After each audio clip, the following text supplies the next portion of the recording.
Good afternoon, friends. My name is Bobby Trice, and I'm the Quaker Engagement Program Manager here at FCNL. And welcome to this Quaker Changemaker event for December. Thank you so much for joining us for this conversation about learning under occupation at Ramallah Friends School and Hassan's visit there earlier this year. Welcome and thank you to our speakers today, Rania Maayeh and Hassan El-Tayyab. Rania is the head of the Ramallah Friends School, as well as a parent of 3 Ramallah Friends School alums, a teacher, and a former student. The Ramallah Friends School has a long history, having served not only as a school, but also as a center for refugees, a hospital, and a community center. Guided by Quaker values for 150 years, Ramallah Friends School strives to offer a balanced and engaged educational institution in the Palestinian community. And Hassan is FCNL's Legislative Director for Middle East Policy. Prior to joining FCNL, Hassan served as a co-director of the national advocacy group, Just Foreign Policy, and his writings and commentaries have been featured in news outlets around the world. Last spring, Hassan visited Ramallah Friends School as he traveled through Israel and occupied Palestinian territory, learning about the realities of living under occupation and the people impacted by the policies he works on. Before we start our conversation, I'd like to ask my colleague Claire Carter to share some logistics about how we'll gather today. Claire? Hello, everyone. My name is Claire Carter, and I'm FCNL's Quaker Engagement Program Assistant. I'll be running technology for this event, so here are a few tech considerations before we get started. Firstly, say hello in the chat if you haven't already. Share your name, location, and meeting or church if you have any. This is a way to build community virtually, and it's really fun to see who is here in the chat. As you can see, we are recording this event, but the audience will not be included in the recording for privacy reasons, just the speakers. Even so, feel free to turn off your video. Captioning is available automatically through the captions button on your Zoom controls.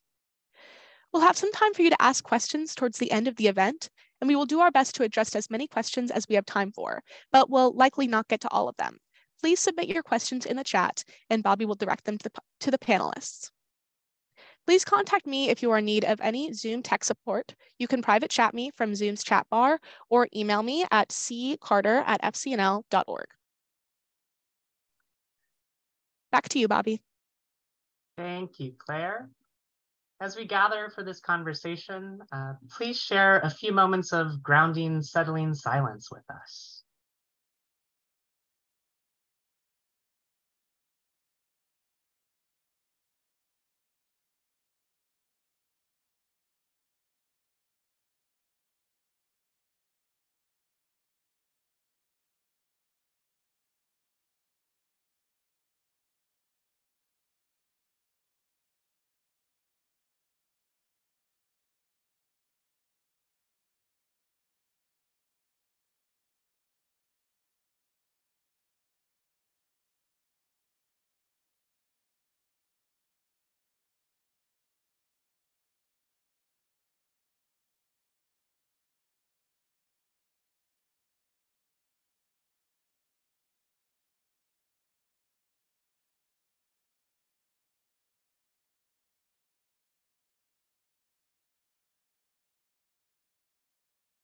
Thank you, friends. As we get into our conversation today, please share your thoughts and questions in the chat as they rise for you, and we'll address as many as we can during the audience Q&A section. And welcome again to Hassan and Rania. I'm so excited to be in conversation with you both today. Thank you for being here. To get us started, I wanted to ask you both a question to unpack the title of today's event. What does learning under occupation at Ramallah Friends School mean to both of you? Rania, care to start us off? Thank you, Bobby. Well, learning under occupation overall is a very complex issue. For Palestinians, education in itself is a tool of resistance to occupation. And as a result, learning has become a very important tool for Palestinians as we seek freedom through learning. So that being said, the Palestinian education sector experiences significant systematic and physical violence that our students at the Ramallah Friends School are not immune to.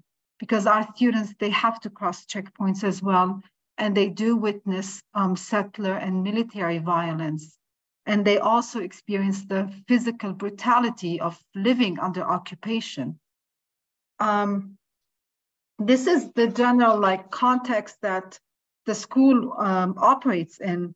And in itself, the school at Ramallah Friends School, learning under occupation, we offer a reprieve from what other students may experience at another school in Palestine, because we are a privileged school. We often have more resources that other schools don't have, and this allows us to provide an educational setting that often seems like an oasis compared to what other settings look like in Palestine.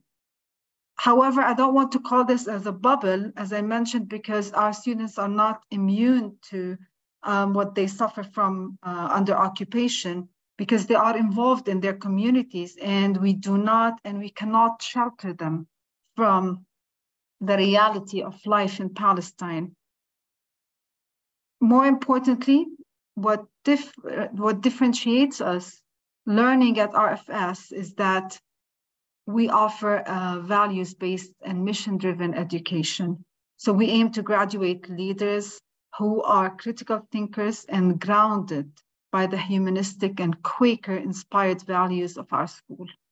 So we, as Palestinians, we invest as much as we can in our children because they are our future. And we have been denied so many opportunities as a result of our context and condition. And most of us want to give our children the best that we can so they can see and they can work and do for our country on a broader level, and for them and their families on a personal level. In many ways, Ramallah Friends School is one of the few institutions that has been able to provide this return to this investment, as our students continue to show that they are not just leaders on a local level, but also on a global level.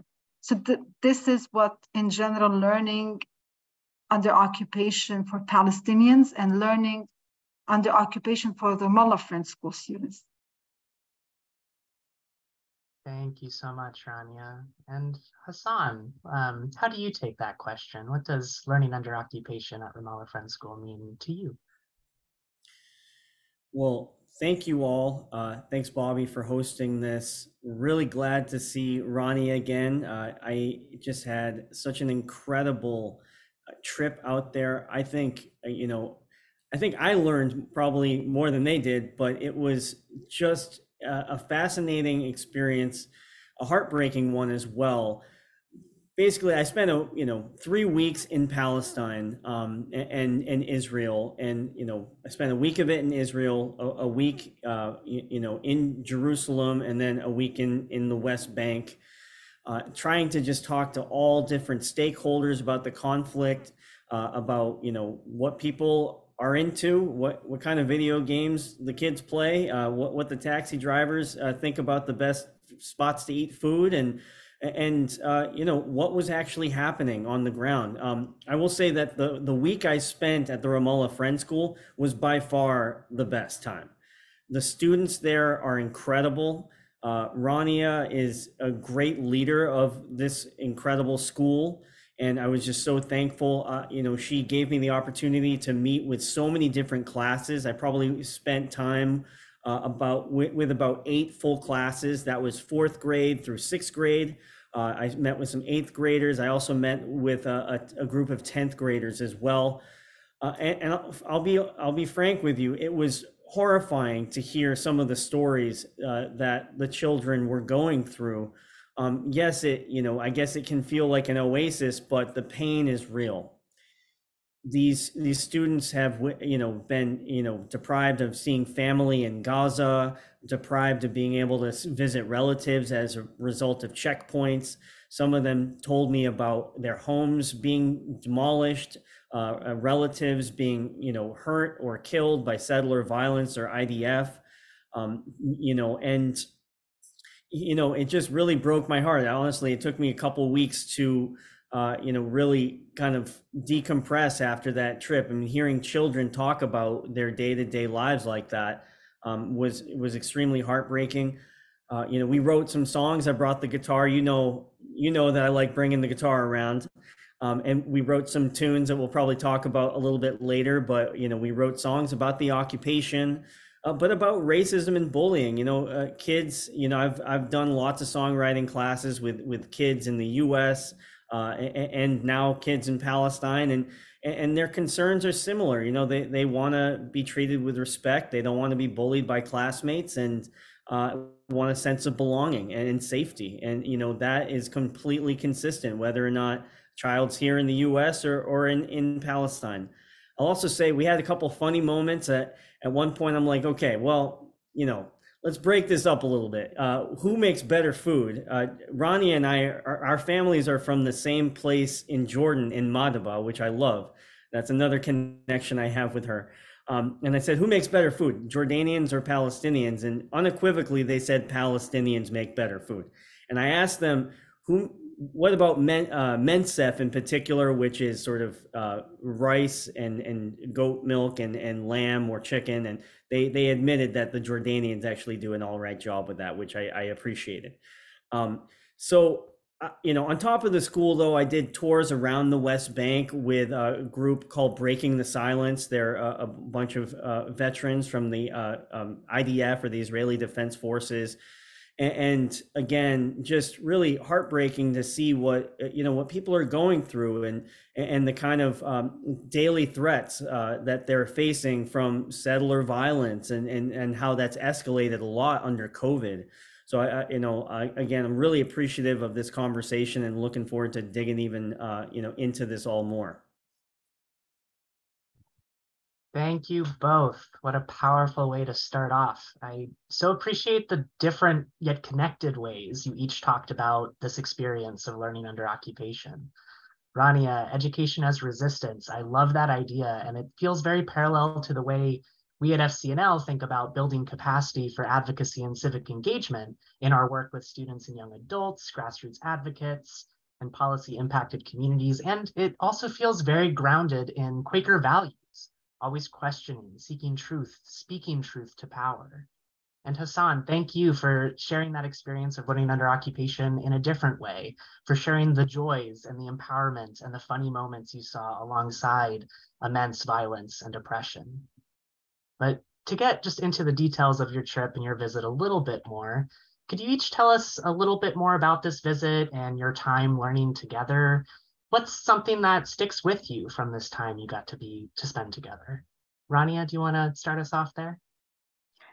So Hassan just mentioned about how he played his guitar. And I believe that the way he used music as a language to communicate with the school children, it helped him connect with them and help them convey their emotional experiences. For example, he just mentioned that he worked with fourth graders and third grade students. So at this age, he addressed bullying with them, and they made songs together. And then while communicating with them through music, he was able to understand the students. And when they talked about their experiences, they talked about how it feels to learn under occupation, what it means. And he just shared, he didn't leave me anything to share right now, about all the love and joy and everything in Palestine. What also sticks from Hassan's visit is how we saw how much he was interested and how he loved the students, and he wanted to hear from them. So he wanted to be with the students. He wanted to listen. And this is something very important for us as Palestinians, that when we have people coming from outside that they don't know about us, about Palestinians, the children want to tell their story. They want to tell people, and they want people who listen. So he was a great listener. He got them to convey their feelings.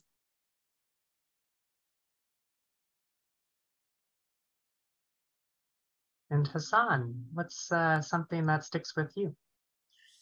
Well, thanks, Ronnie. I think the students I met were incredible, and just really inspiring and so mature. There was just a maturity to a lot, especially the 10th grade class I spoke to.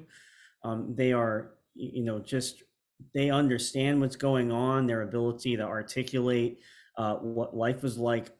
That, maybe they stayed a little bit longer than they should have because they didn't want to go to class, but we had like an hour and a half discussion, and really got into a lot of details. I'll say maybe two things.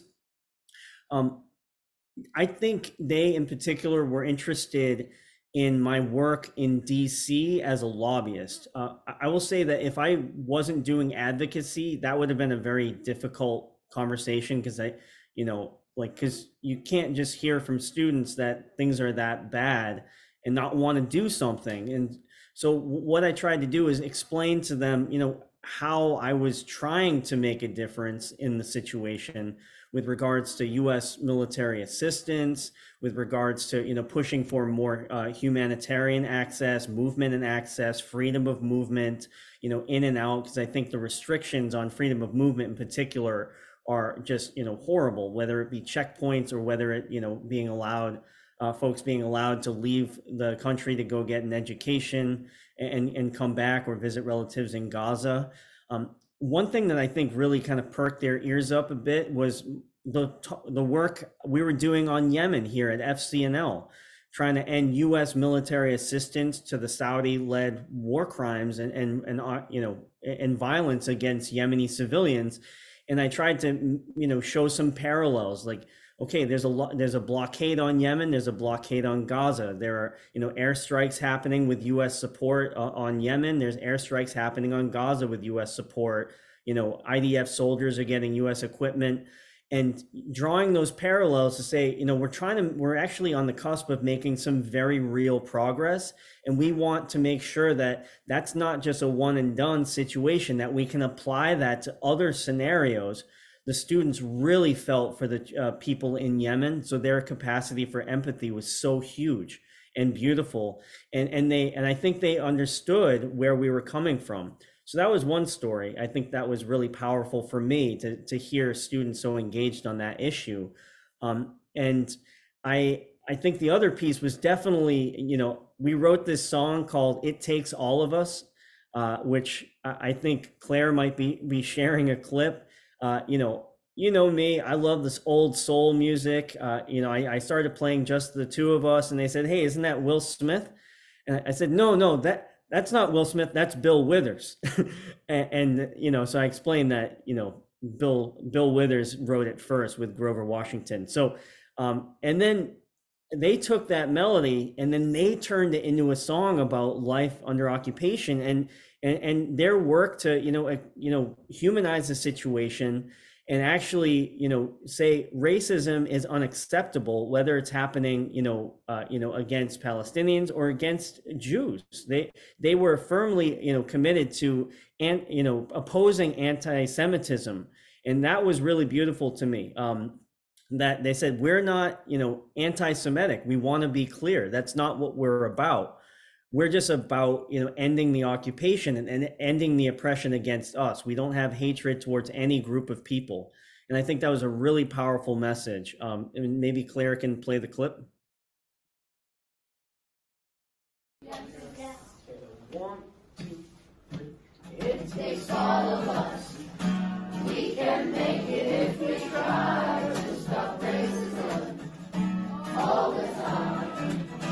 It takes all of us to make racism a crime between Israel and Palestine.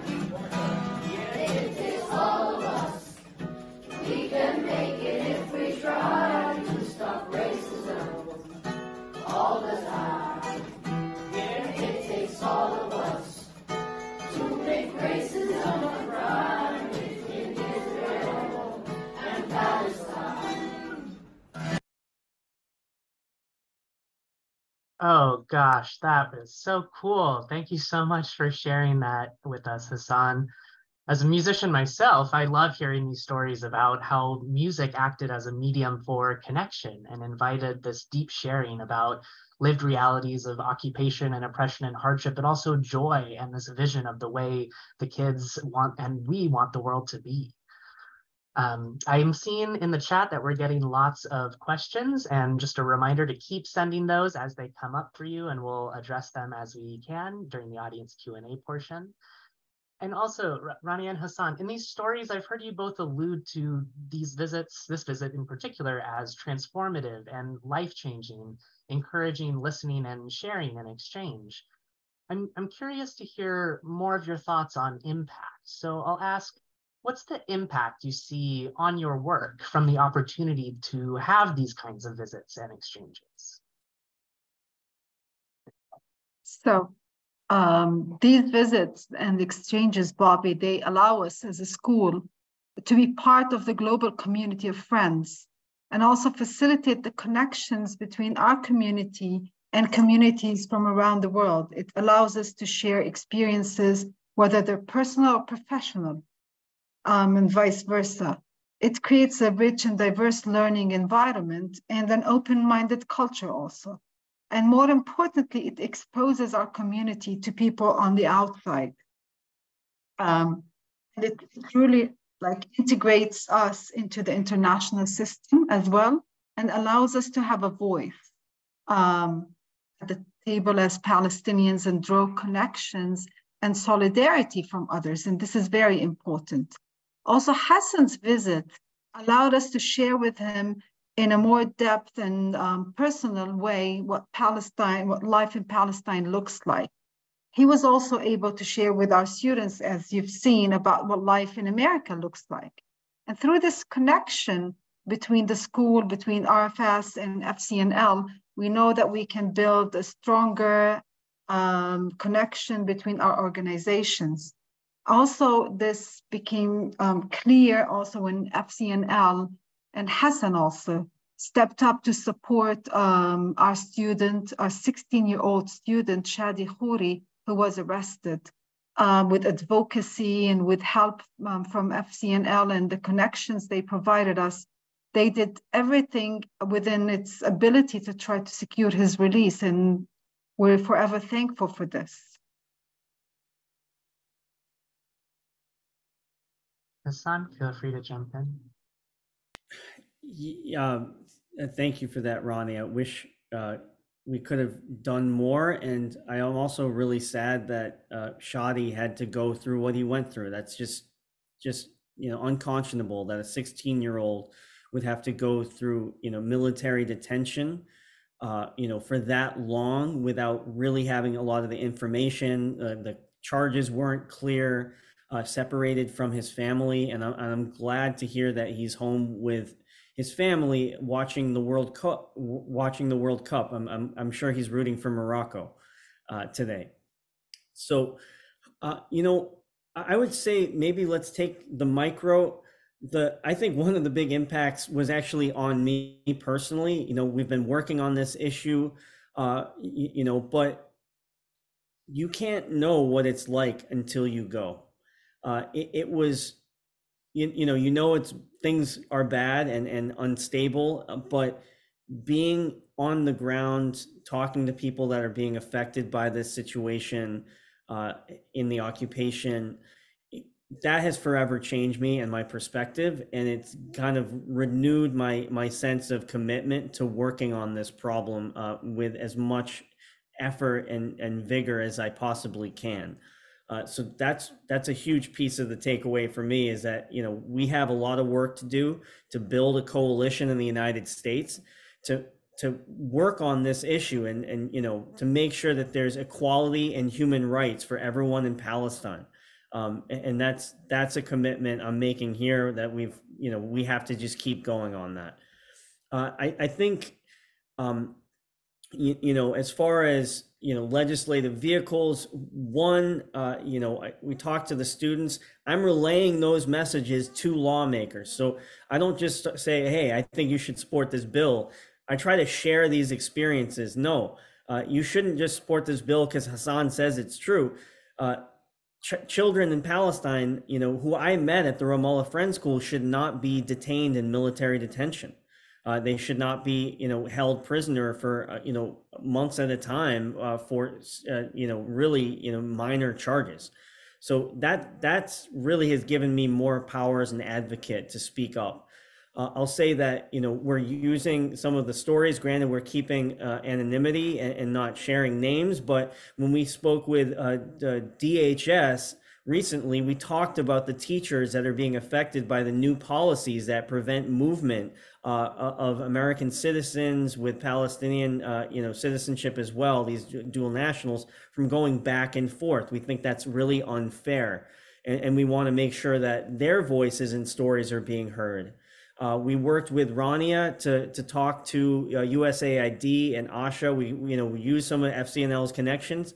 We know a lot of people. We have a lot of quote unquote friends in the U.S. government. We want to make sure that the grant that FCNL is in a position to kind of support with to make sure that there's a new HVAC system so the kids can breathe clean air, that actually happens.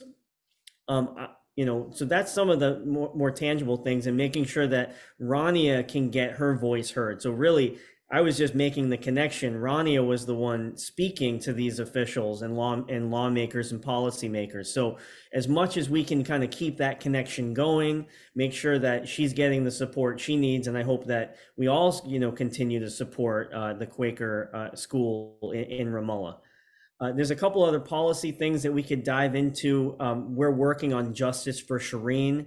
After, while I was over there, there was a brutal and horrible assassination of a U.S. journalist and Palestinian, journalist, Shireen Abu Akleh, who was assassinated by Israeli Defense Forces with a sniper rifle. And what we're trying to do is ensure that there's a U.S.-led investigation into this horrible killing. I'll say that, we've got a bill that was introduced, the Justice for Shireen Act. We've been working with Senator Van Hollen. 6 months of advocacy turned into an announcement that the FBI is actually pursuing an investigation. And I think part of that was because of all the congressional pressure that was put on that situation. So we want to keep that effort going. We want to, there's more I could say, but I want to leave more time for questions. But know that there's a lot of follow-up to do, and we're just getting started.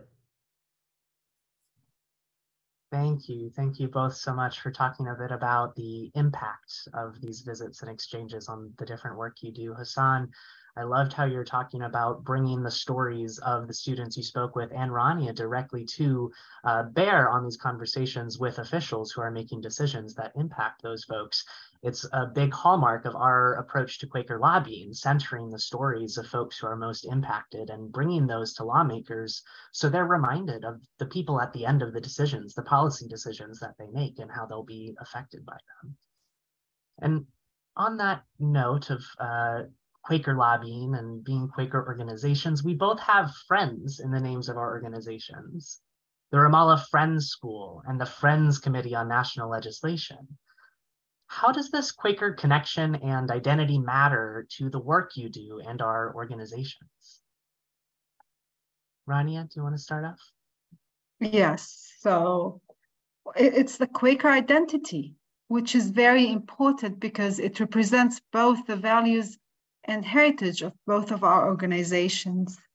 Both organizations are informed by the same mission, despite operating in different parts of the world and in different fields, but we are ultimately working on a separate part of a vision to build a more peaceful and just world, where we as people are not seen as disposable and where love, not fear, are the basis of our decisions, actions, and operations. Thank you, Rania. And Hassan, how do you see this common Quaker connection showing up? Well, I would second what Rania said. I love the quote that there's the spirit in everybody. And, there's a ton of light pouring out of the Ramallah Friends School, onto all of Palestine and to Israel too, and the whole world. We're in solidarity here. We don't, stand silent when, we don't stay silent when we see injustice happening, and we're going to continue to work to make sure that there's human rights and equality for all the students at the Ramallah Friends School and all the students in Palestine that really, need our support in the United States. They need our witness. They need our attention on this issue. We're going to continue to build this connection. I think, I'm hoping to get back to the Ramallah Friends School again to continue to update the students with the work that we're doing, getting more stories, and then making more connections and, deepening those connections that we already made over time. So, I think I will say the other thing that I think really, exemplifies how the Ramallah Friends School is really living the Quaker testimony is that they are, pushing forward with inclusive education. And this is not, this is a really rare thing in Palestine right now. They are offering inclusive education for children with special needs, social, emotional needs, behavioral needs, and creating a safe space for them. And, people might not know this background that I have, but before advocacy, before music even, I was a special needs paraprofessional working in classrooms. I was right out of college. I did that for about 4 years and working in these resource rooms with kids with special needs. So I know firsthand how important that is, that there is scaffolding, that there is, sort of special education for kids that, need that and that really are having trouble with, mainstreaming at that time. And with a little bit of support, they can do incredible things and make incredible progress. And it's just so, such a beautiful exemplification of Quaker testimony and Quaker witness that the Ramallah Friends School is living out every single day. And I have to say thank you, Rania, for your leadership. They're in good hands with you. I got to say. Thank you both. Hassan. Oh, Rania, yes, please add. No, I just wanted to thank Hassan for what he mentioned, and also, it's about this Quaker identity and the work that we all do, and what he mentioned about the inclusive education. Yes, we are the first school in Palestine that starts this, and we have a good number of students that we work with. And we try to offer the best that we can in our setting. And such a Quaker value, right? That of God in everyone, honoring that in students with an inclusive education that meets their needs and helps them shine their light ever brighter. I love that so much. And I think that actually addressed one of the questions that our audience put into the chat around, does Ramallah Friends School offer inclusive education? Absolutely. And that's a great transition. I think it is time to take some questions from the audience. Keep them coming, friends. We are getting lots of great questions here, but we will have time for even more. So please keep sending them over. It looks like our first question from the audience is for Rania, kind of asking just to say a little bit more about Ramallah Friends School. They're asking things like, what's the grade range? How many students are there? Who are they? Is there tuition, financial assistance? What kind of subjects are covered? Could you just share a little bit more about the school? Okay. So we are a school that operates in 2 separate campuses. We offer education from pre-K to 12. Why do we operate in 2 separate campuses? Because when the school was established in 1869, it was established as a training home for girls. And then after that, so that was in 1869, and in 1901, the school for boys was established. It was until the 1990s that it became both co-ed. It became a co-ed school. So it's a one school with 2 campuses. The lower campus, the way we call it, which is only a 10-minute walk is from pre-K to 5th grade, and then the upper campus is from 6th grade, middle school and high school. We offer the International Baccalaureate program, and we have around 1,600 students. So we are a big school, and we have a long waiting list. What grades we offer, a kind of feedback. We are aligned with the International Baccalaureate standards, and our students actually graduate to go to the best colleges in the world. We have a lot of students who attend Harvard, MIT, Stanford colleges in Europe also, not only in the US. And they go to fields, and we are so proud of our students. So we offer, as mentioned earlier, like third ways, and we offer a way, as mentioned, learning is a resistance tool. So we offer our students a way to learn. It is an oasis. Yes, we do have a large number, but also our campus is beautiful, is big, and what we have, like the playgrounds that we have a football field and the basketball fields. We have resources that no other school in Palestine has. Thank you. Thank you, Rania. Hassan, do you have anything to add about generally the school as you saw it when you were there? Well, I was very grateful to stay in one of the apartments that they had in the I don't know exactly what you call it, but the main house that they had on campus.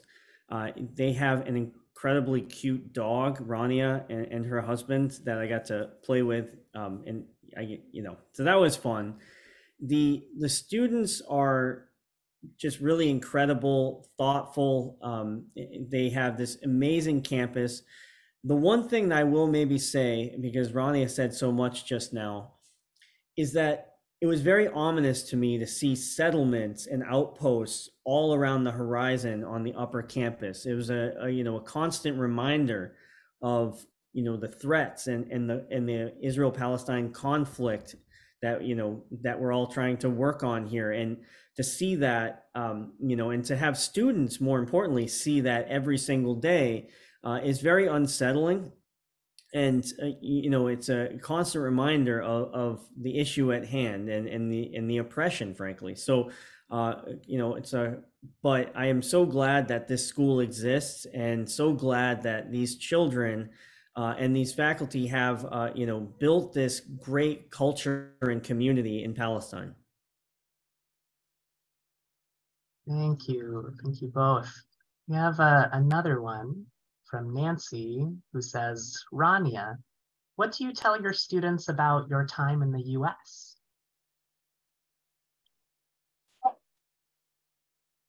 So as a head of school, and I've worked also with the students. I used to be a teacher at the school as well, and I share with them the time that I spent in the US and how people are also very, let's say, what I shared with my students and what I found in the US, that particularly in the neighborhood I lived in, that each morning you see people smiling and that they're happy. And this is something I was trying also to tell our students, that this is how despite the way we live and despite the challenges that we face, we need to smile every day. And there's a lot to share as people all, together, sharing this globe together. Thank you. Now I have another one that might be for both of you, so whoever wants to go first can start. But how do you anticipate the new Israeli government will affect the school and visits to the school? So, well, actually, we are anticipating, so with this, I don't know if everyone heard of the new COGAT policy and restrictions on foreigners and internationals visiting the country. So this policy is challenging for us as a school and for, of course, as the country. As we mentioned, the visits are very helpful, not only for Ramallah Friends School, but they are helpful for the country. So if this policy is going to be strictly implemented, it's going to affect not only all Palestine, but also the school in particular, because, it's a Quaker school. We have Quakers visiting the school constantly. We also have teachers, and our principal is an American Quaker also. We have volunteers. We have these programs like the Living Letters with Friends United meeting, where we have Quaker volunteers who spend time with us and share their experiences with the school, whether in teaching or helping at the library or also in fundraising. So, this policy will certainly impact the school and impact people coming to the school. And also we've seen escalation lately in the political situation. You've heard, we just talked about Shadi being detained, and also his release is conditional on house arrest. And we are actually, in a way, concerned about our children's safety, particularly those who cross checkpoints, that when things escalate, this is going to be difficult. It will hinder their access to school, not only our children, but also teachers who come from nearby villages. That escalation in the situation will affect and hinder the learning process. Thank you. Hassan, you have anything to add? I think Rania really covered it, and I'm worried about more political escalation and violence on the ground, settler violence escalating and increasing. It's been a horrible year for settler violence in the West Bank, and I'm worried that could escalate, and there could be a sense of, more impunity and an emboldenment of these settlers, and as they, attack innocent Palestinians. I think there's a lot of things to worry about. I want to focus a little bit on some of the opportunities as well. In the United States in particular, I think there is an opportunity now that we haven't had before, particularly with Democrats in the House and Senate, to build larger and larger coalitions that want to seek accountability, human rights, and equality for Palestinians. I think this may, I don't know for sure. We have a lot of work to do, but there could, I'm looking forward to doing as much as we can to have a backlash against some of the oppression and some of these policies that we know are coming, and build a coalition that says, this is too much. Enough is enough, and we have to stand up. We have to speak out. We have to pass legislation, or at least, support new legislation and build momentum towards that.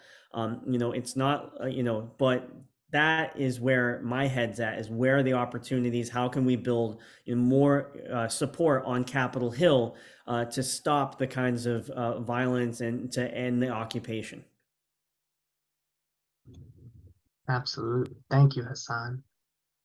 On a related note, we have a question coming through the chat that says upper school students must feel the call to action and active resistance. How do you work with them to preserve their sense of agency? So, as we mentioned, again, learning is a tool of resistance. And what we work with our students, this is a Quaker school, and it's values-based, and our Quaker testimonies are integrated in our curriculum. And we offer third ways to think and seek truth. I mean, our International Baccalaureate curriculum is all about inquisitive learning. So it's all about reading and asking questions and learning, and thinking of ways, even in this active resistance, in a way that doesn't lead our children to be involved in violence, definitely, but also, to have resistance and seek justice. So it's all about, within the curriculum, what they read, how they speak up. We teach them to have a voice, actually. Our children, they have strong personalities. They're confident, and We have activities like student parliament. We teach them democracy through student council. And they're part of also the Model United Nations. So all of these activities that our students participate in, they have a voice and they can represent also their country, and they can understand also other countries and have a voice. Thank you, Rania. And Hassan, how did you see students that you visited with there being called to action or feeling that pull to resistance? And any stories to tell there? Well, they definitely wanted to get their stories out there. I think, I'm not there all the time, but one of the teachers actually reflected to me that they hadn't really seen as much engagement, as they hadn't witnessed that much engagement, before I had come with the guitar and kind of, open things up with the music and really ask them where things are at. It makes me think that more of us need to go visit the Ramallah Friends School and really listen to these children and the faculty. So that I think is huge, that they want to get their voices heard and they're willing to talk to people that want to listen. So that's number one. Number two, I was very inspired by the demonstrations in support of Shadi that happened on campus. I don't know if Rania could maybe mention a bit more about that. I saw some of the pictures, and I thought their powerful witness on campus I think it was the upper campus that they were kind of rallying in support of his release. And, again, putting themselves out there, trying to get their message heard, and they want to be, they want to know that folks are listening.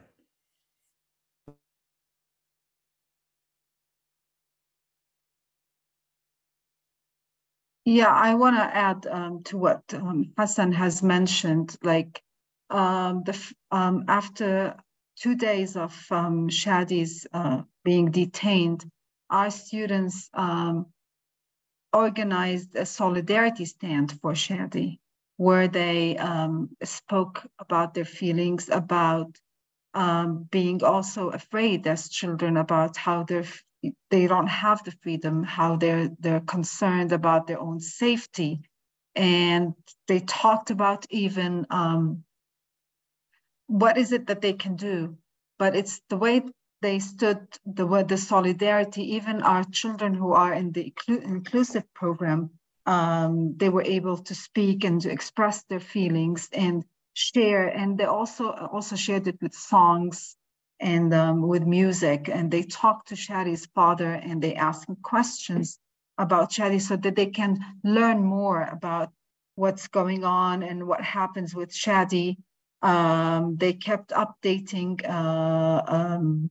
talking to Shadi. They continued talking to Shadi's family and asking about him. The student council, actually, as I mentioned, the school has a student council as a representative of the student body, also updated the students on Shadi's condition and was in contact with Shadi's parents. I love these stories of solidarity and mutual support and agency that those students are exercising as they're raising their voices with and for one another. Thank you, friends. Thank you so much for taking questions from the audience. I believe that was our last one that we have time for. And I want to bring us back to one last panel question that I'm really curious and eager to hear your responses to, which is, what advice do you have on ways people in our audience can support Ramallah Friends School's mission and or try and impact US policy and how it influences the experience of Palestinians?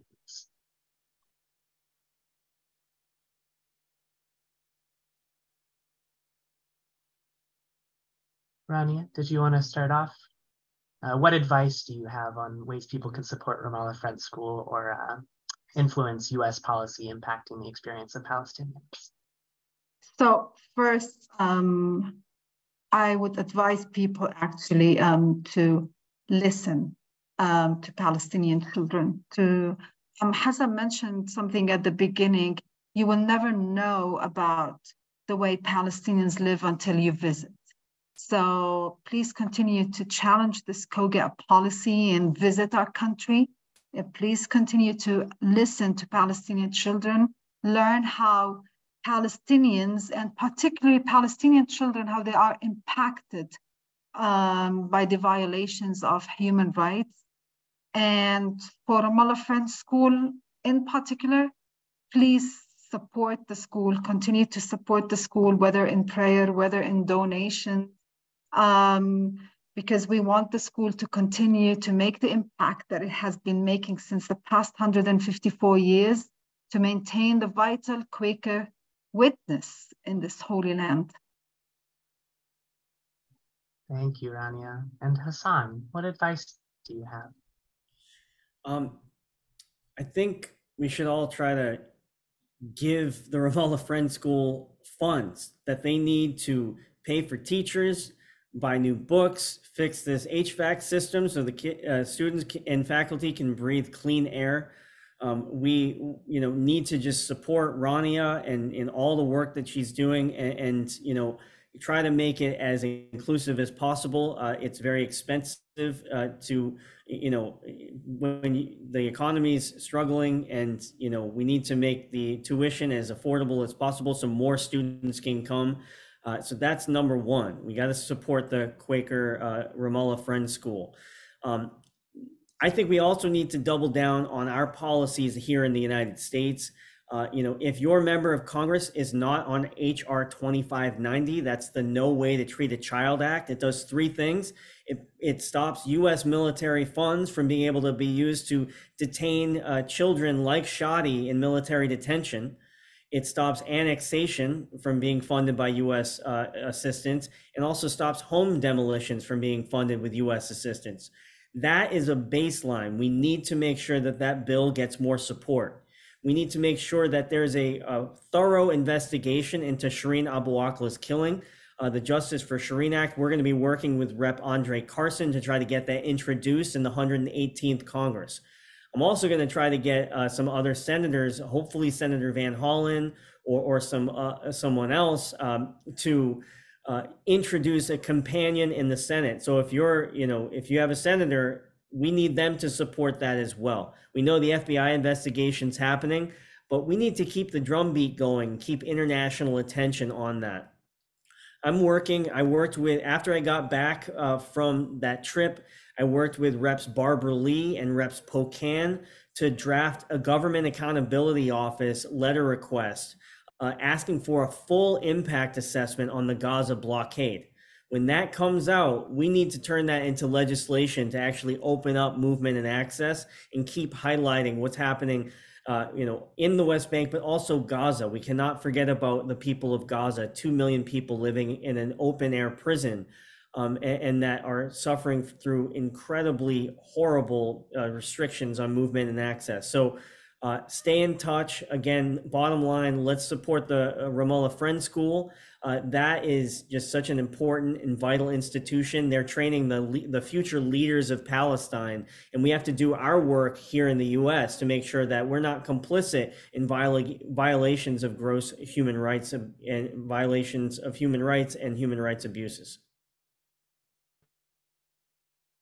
Thank you, Hassan and Rania. Thank you so much for this really impactful, important conversation, and for being willing to share your experiences on the ground in Palestine with our audience today. It is so important to keep us connected to the realities we're advocating in connection with. Rania, please. Yeah, I want to thank you for having us. I want to thank FCNL. Thank Hassan in particular, and I want to thank everyone who's been here.